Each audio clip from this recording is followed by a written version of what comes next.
Cher Cédric Achimbeng Mesui, nous avons reçu par poste restante votre livre dédicacé au titre évocateur Sortir du collapsus économique, reconstruire la puissance africaine, paru aux éditions Raponda Walker avec une préface signée du professeur Bonaventure M.V. Ondo.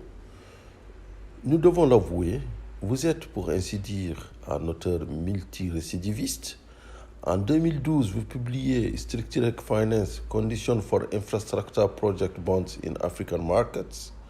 En 2014, paraît Transformer le Gabon, scénario de la Panthère ou de l'Afrique.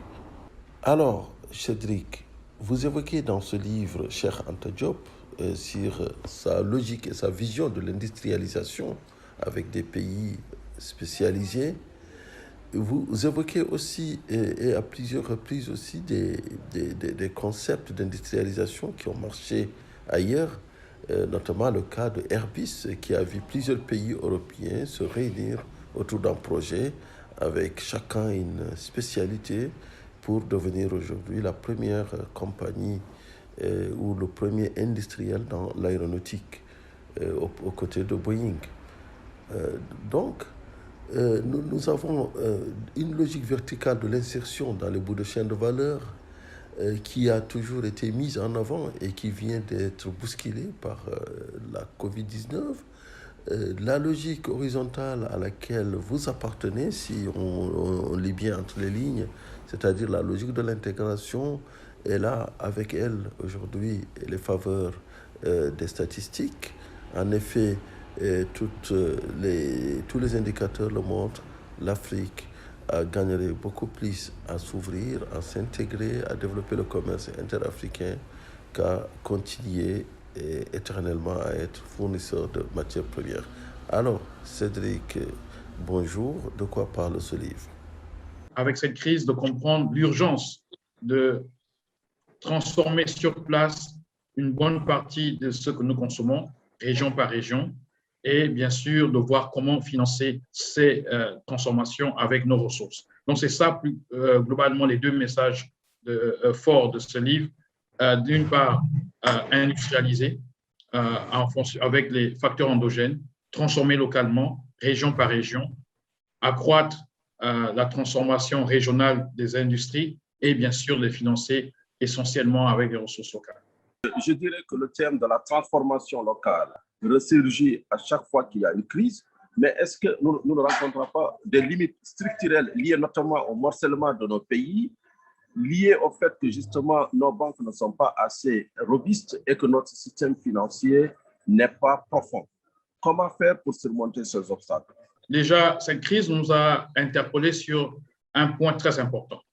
Avant la crise, nous parlions essentiellement de l'insertion de nos économies dans les chaînes de valeur internationales. Cette crise nous a montré les limites de cette politique. Et il s'agit aujourd'hui de développer les chaînes de valeur régionales. Il s'agit de penser l'industrialisation au niveau de chaque bloc régional. Et ça, c'est très important. Lorsque je parle d'industrialisation par bloc, ici, je ne parle pas de quelques projets nationaux à coordonner. Je parle de donner une colonne vertébrale à nos régions. La raison pour laquelle nous sommes ensemble, c'est d'avoir intégré les peuples, mais aussi construire, fabriquer des choses ensemble. Nous sommes leaders dans le mobile banking, nous sommes connus pour la pénétration d'Internet, mais les instruments qui nous permettent de faire le mobile banking, d'être connectés à Internet sont fabriqués ailleurs. Il s'agit aujourd'hui de fabriquer ces instruments-là. Il s'agit région par région de regarder nos balances de paiement et de voir comment ensemble nous pouvons apporter une réponse efficiente à ces questions-là. Effectivement, comme vous l'avez indiqué, il y a des obstacles. Mais je pense qu'aujourd'hui, avec cette crise qui a mis le monde de la production mondiale à l'arrêt, qui a montré la vulnérabilité de nos économies, c'est un choc dont la réponse devrait nous amener à nous mettre ensemble. Regardons l'aventure européenne avec Airbus, qui est un très bel exemple, qui a commencé avec la France et l'Allemagne et aujourd'hui, plusieurs pays européens fabriquent chacun un bout et on assemble à Toulouse. C'est ce type d'industrie dont je parle lorsque je parle d'industrialisation régionale. Qu'est-ce qu'ensemble nous pourrons faire?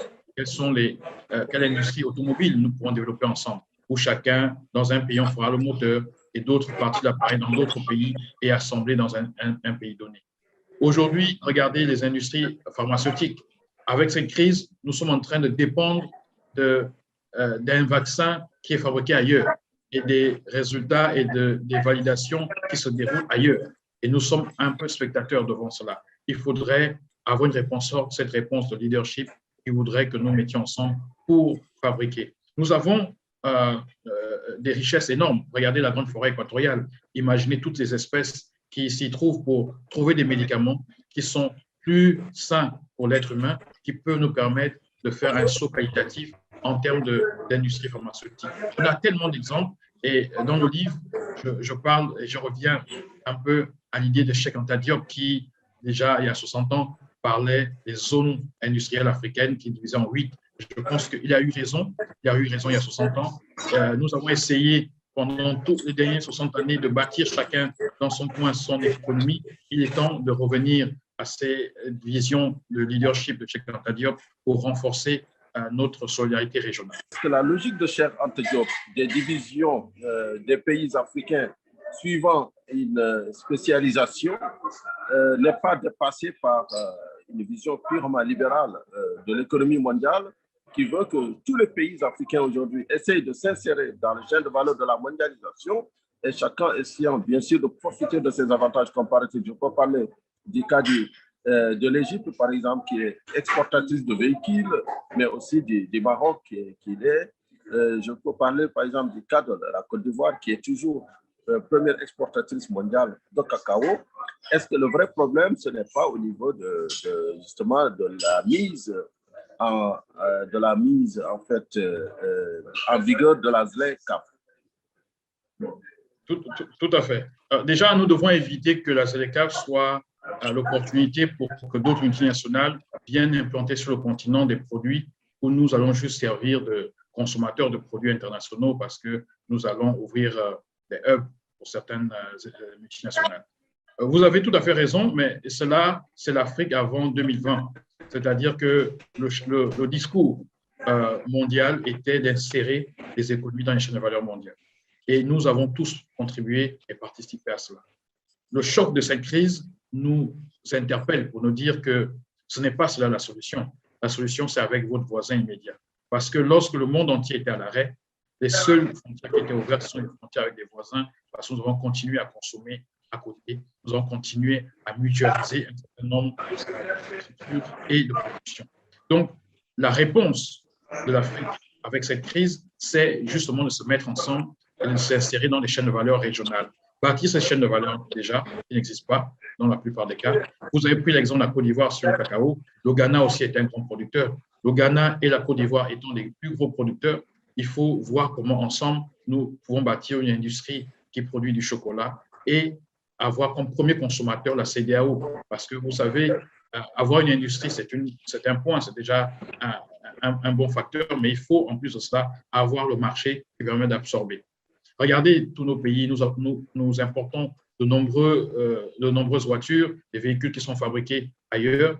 Qu'est-ce qui nous manque aujourd'hui lorsque nous mettons ensemble pour avoir ces industries au niveau régional? Donc, c'est une question de leadership qui, avant le choc de 2020, cette question était posée, mais les États ne voyaient pas l'urgence de cette approche. Mais aujourd'hui, avec cette crise qui a vu l'économie à l'arrêt, qui a vu le transport maritime, le transport aérien s'arrêter, nous interpelle pour penser différemment. Et Cheikh Anta Diop a eu raison 60 ans. Et aujourd'hui, il faut regarder les sources d'énergie, il faut regarder le potentiel de chaque industrie et de voir comment on peut se mettre ensemble. Il faut voir que pendant l'année 2020, l'Union européenne, les Européens se sont retrouvés et ont mis en place leur plan de réindustrialisation. Dans ce plan de réindustrialisation, ils ont défini les matières premières critiques. Ils ont défini les sources de ces matières premières critiques. Une bonne partie de ces matières critiques sera trouvée en Afrique et une partie en Asie.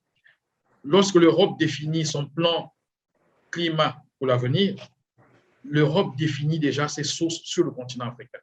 La question fondamentale pour nous, c'est comment nous-mêmes nous pensons utiliser ces matières premières pour notre propre transformation. Et ça nous interpelle pour que nous ayons des stratégies régionales, parce qu'à l'échelle de chaque pays, en dehors des grands pays comme le Nigeria qui peuvent se permettre certaines industries à l'échelle nationale.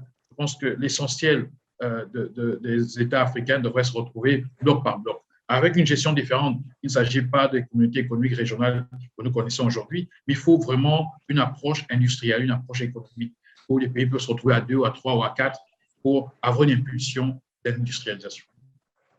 Alors, il faut une approche industrielle.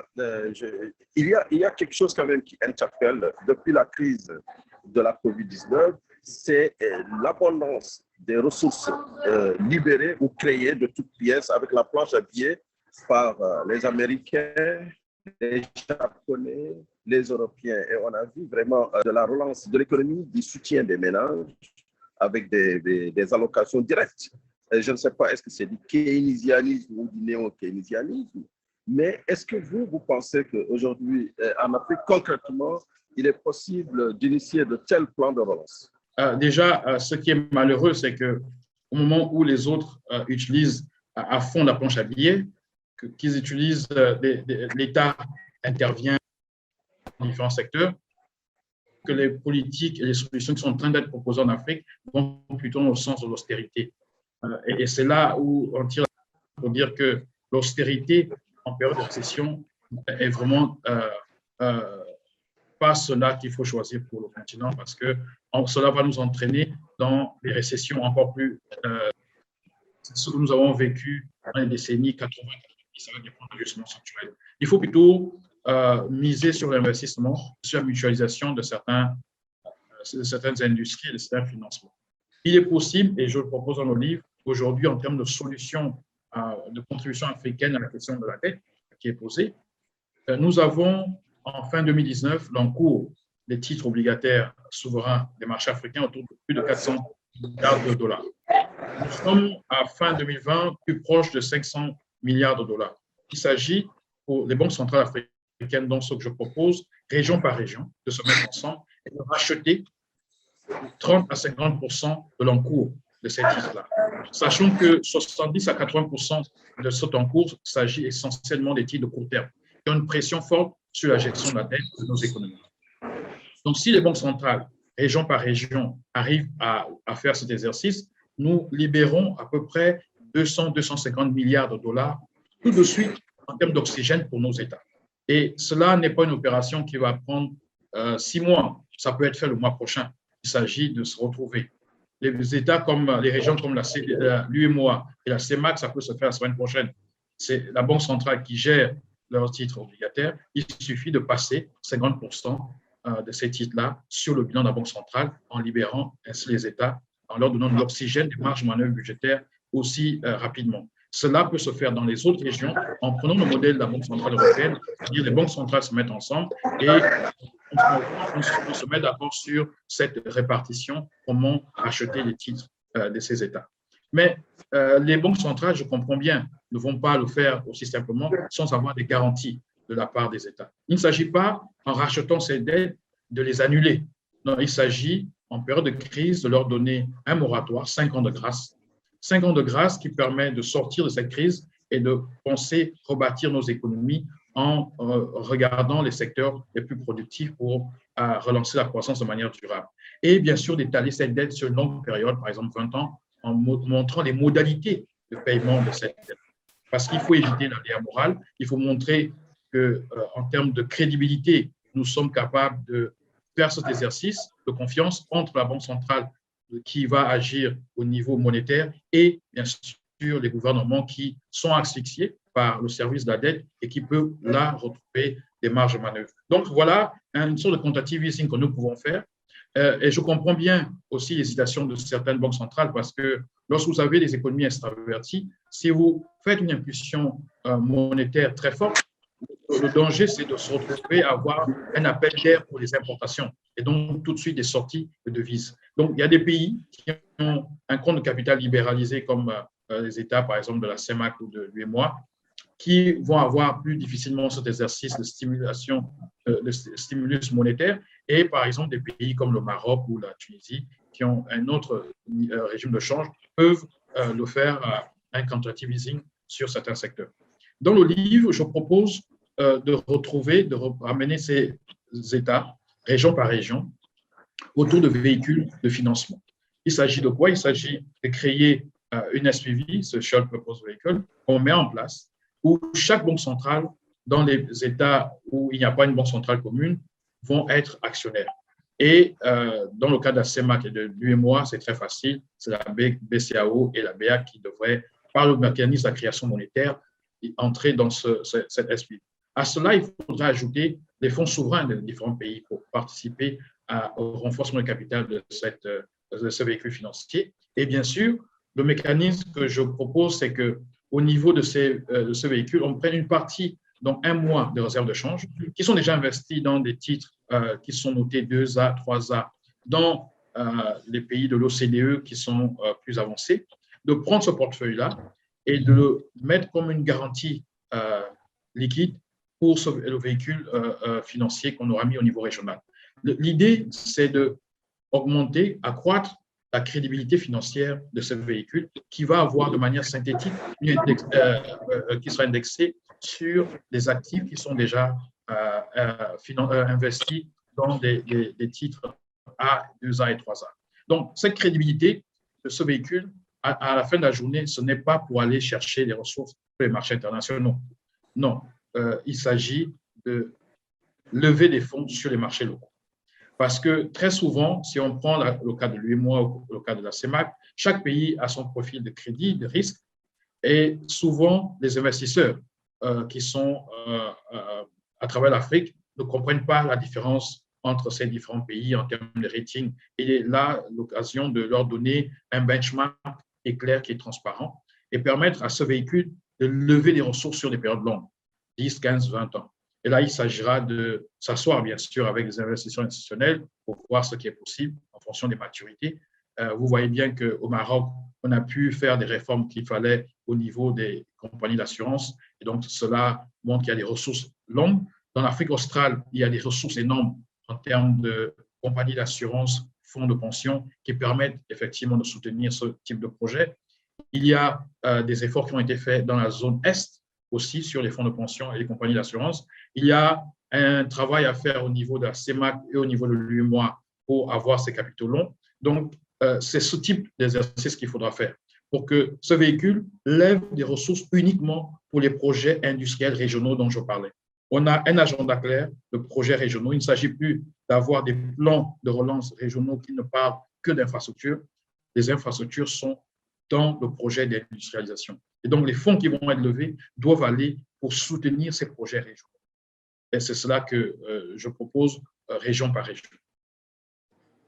D'accord. Donc, il y a quand même, on est très loin de cette vision de l'Afrique aujourd'hui, puisque c'est les logiques nationalistes et individualistes qui priment sur les logiques régionales.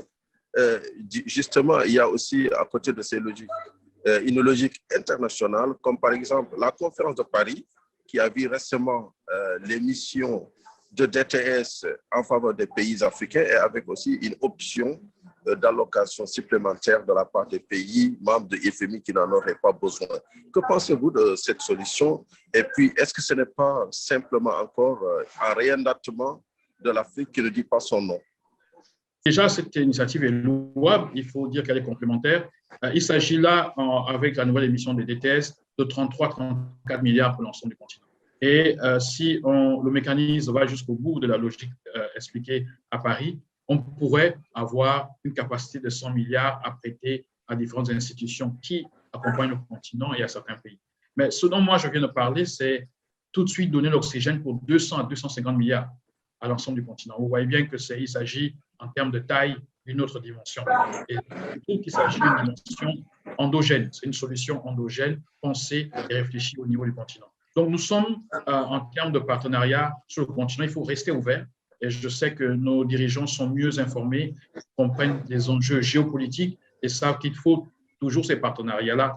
Et bien sûr, avec les réformes qui vont accompagner cette dynamique au niveau des nouvelles émissions de DTS, cela devrait discuter avec les États pour éviter de retomber dans les programmes d'ajustement structurel des années 80-90.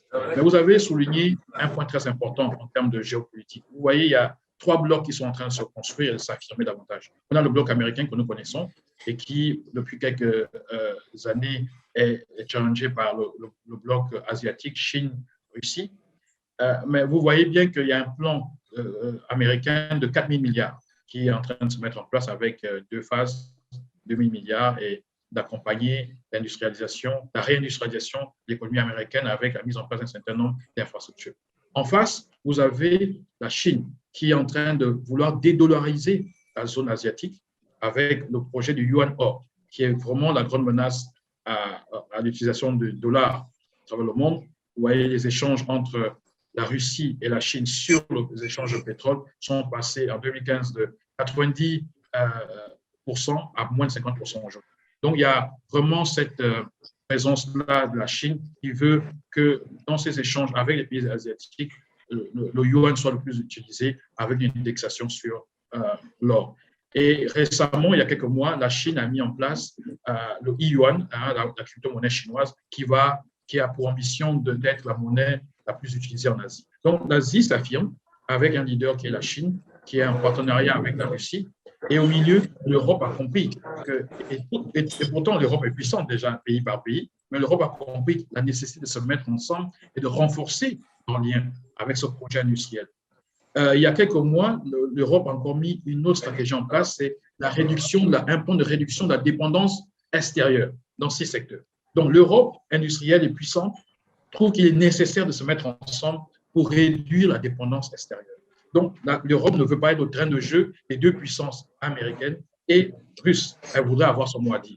Et quand on voit ces trois blocs se mettre en place, il y a un bloc qui semble balbutier, c'est l'Afrique. Quelle est la stratégie de l'Afrique? Quelle est la réponse de l'Afrique en termes de puissance? C'est pourquoi le sous-titre du livre est reconstruire la puissance africaine. Parce que sans réponse de puissance, nous allons continuer à discuter, à proposer, sans vraiment avoir de l'impact sur l'avenir du continent. Nous sommes le continent qui est le plus jeune, avec un âge médian de 18-19 ans. Nous avons le potentiel de croissance positif comparé au reste du monde. Il nous faut une réponse de puissance, mais cette réponse de puissance passe par une organisation, une prise. Avant-dernière question, cher Cédric, que pensez-vous de la démographie? Est-ce que c'est un facteur de chance pour l'Afrique ou bien c'est une bombe? La démographie africaine, c'est une très grande chance. C'est une très bonne nouvelle. C'est non seulement la taille, mais surtout la structure. Il y a 50 ans, nous avions à peu près 10% de la démographie jeune du monde. Nous sommes à 25%. Nous devons passer à 40%, 50%. Déjà, il faut voir l'impact en termes géopolitiques. Ça veut dire qu'un jeune sur deux dans le monde sera africain. Donc, vous voyez ce que ça peut signifier pour le regard qu'on a sur le continent. Mais en plus de ça, il faut regarder la capacité de travail. Lorsque vous regardez l'ADN de consommation, ce n'est pas la même chose dans un pays jeune, les gens ont en âge médian de 19 ans, que dans un pays où on a en âge médian 40 ans. Parce qu'on ne consomme pas de la même manière, on ne travaille pas de la même façon. Donc, l'Afrique a cette chance d'avoir tous ces challenges en termes d'infrastructure et d'industrie, mais aussi d'avoir la jeunesse, la structure de la population qui peut travailler et qui peut exercer des fonctions importantes, que ce soit les industries, les infrastructures. Nous avons aussi, avec cette population, une chance inouïe en termes de mobilisation de ressources, parce que nous n'avons pas la pression des pays matures qui devraient payer les retraites, mais aussi les dépenses de santé, parce que la population est en train de prendre de l'âge. Au Japon, aujourd'hui, l'âge de retraite est autour de 80.